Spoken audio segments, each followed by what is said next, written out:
નમસ્કાર મિત્રો, સ્વાગત છે તમારું ધાર્મિક જીવનમાં. પત્નીના પહેલા પતિની મૃત્યુ શા માટે થઈ જાય છે? આપણે એમ પણ કહી શકીએ કે પુરુષની તુલનામાં સ્ત્રી વધારે શા માટે જીવે છે? ઘણીવાર આ સવાલ આપણા મગજની અંદર આવે છે. પત્નીની મૃત્યુ થઈ ગયા પછી મહિલા ઘણા લાંબા સમય સુધી જીવે છે. તમે પોતે જ તમારા આસપાસના લોકોમાં તપાસ કરો અને પછી જુઓ કે કઈ મહિલા એવી છે જે વધારે જીવે છે, અથવા તો કઈ મહિલા એવી છે જેના પતિની મૃત્યુ થઈ ગઈ છે અને તે હજી જીવે છે. આજે અમે તમને આ વિડીયો દ્વારા સંપૂર્ણ માહિતી આપીશું. હવે આપણે ભારતના સ્ત્રી પુરુષની મૃત્યુ દરની વાત કરીએ તો 2019ના આંકડા મુજબ મહિલાઓના મૃત્યુ દર 1000 મહિલા ઉપર 145% મૃત્યુ દર છે.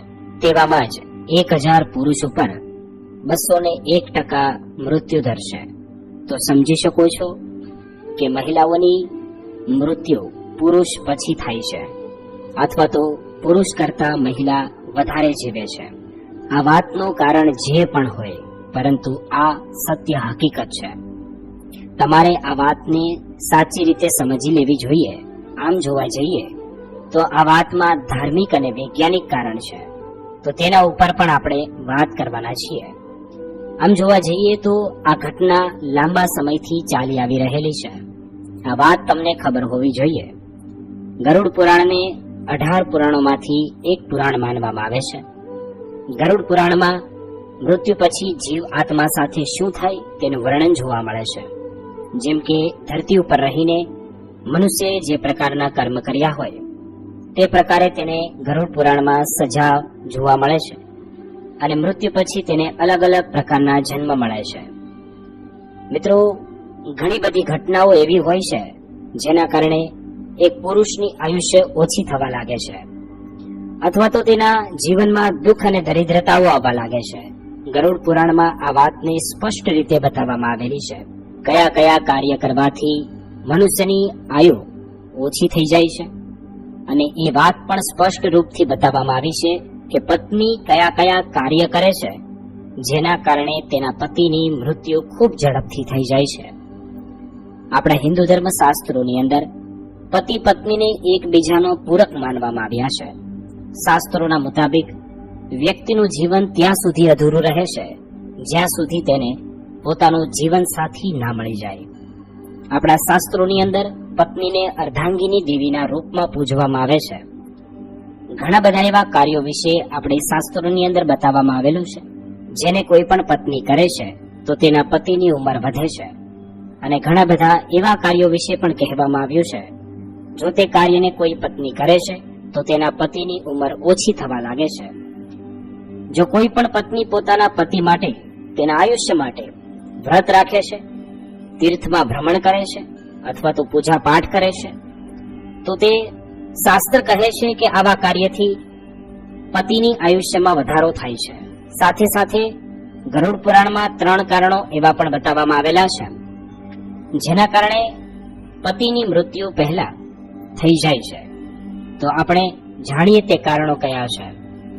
પહેલું કારણ એ છે કે કોઈ પણ મહિલા તેના પતિના આયુષ્ય માટે વ્રત રાખે છે, ઉપવાસના સમયે તે ભૂલ કરે છે, એટલે કે વ્રત રાખ્યું હોય અને તે કોઈ વસ્તુ ખાઈ લે છે, અને તેવી જ રીતે કોઈ જોવે નહીં તેવી રીતે ખાઈ લે અને જાણી જોઈને ખાઈ લે, તો તે ખૂબ જ મોટું પાપ ગણવામાં આવ્યું છે. શાસ્ત્રોમાં એવું બતાવવામાં આવ્યું છે કે આવી રીતે જે પણ મહિલા કરે છે તેના પતિનું મૃત્યુ ખૂબ ઝડપથી થઈ જાય છે. ગરુડ પુરાણમાં આ વાતને સ્પષ્ટ રીતે બતાવવામાં આવેલી છે. એટલા માટે જે પણ મહિલા પોતાના પતિના આયુષ્ય માટે વ્રત રાખે તો તેને સાચી નિષ્ઠાથી નિભાવવું જોઈએ. કોઈ પણ જાતની તેમાં ભૂલ ના કરવી જોઈએ. ઘણી મહિલાઓ પતિની સામે ખોટું બોલે છે, ખોટી કસમ આપે છે. ભવિષ્યમાં આવા કારણોથી સંબંધ તૂટે છે.